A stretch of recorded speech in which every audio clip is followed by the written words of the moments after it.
Здравейте! С това видео ще ви представя едно наистина универсално решение за транспорт на всякаква автомобилна техника, както и строителна техника. Това е Martz Universal 500. Моделът е хидравлично накланяща се платформа, както се вижда.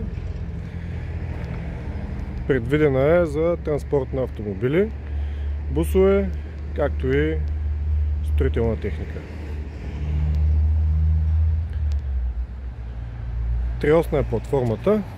Тази версия те се предлагат на 5 и на 6 метра дължини. Двата модела, като има версии с 2 моста и с 3 моста. И двете обаче са 3,5 тона общо тегло. В случая тук са монтирани 3 моста по 1350 кг всеки. Кнот.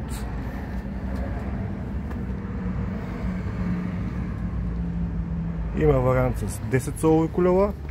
Има вариант с 13 солови колела. Конкретният модел е с 13, който виждате.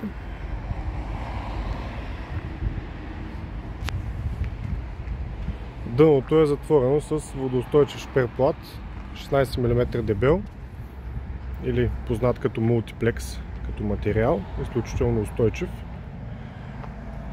И отзад е оборудвана с клапа, която се отваря с амортисьори. Изключително лесно се работи с нея с една ръка. Вече клапата ви дава достъп да качвате машини с по-тясна следа. Доста по-удобно. А задния панел при това разгънато положение играе ролята на опора, което позволява качването на безопасното качване на тежки товари.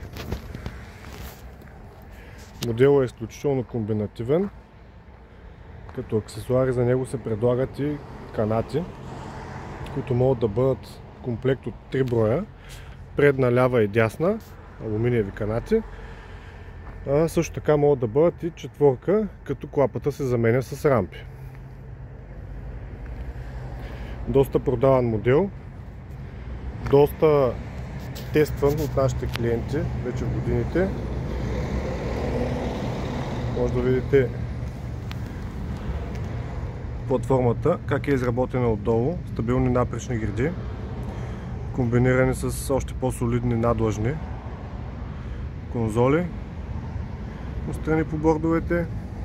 Много здраво шаси, нисък център на тежестта,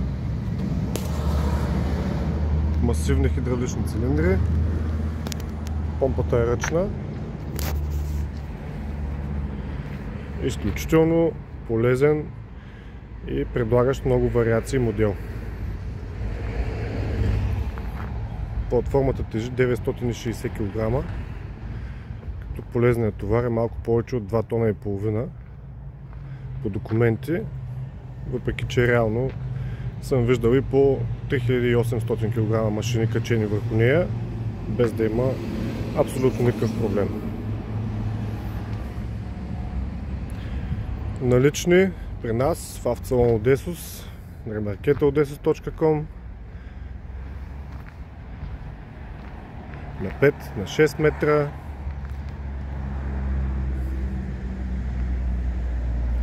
Чудесен вариант за транспорт на всякаква техника.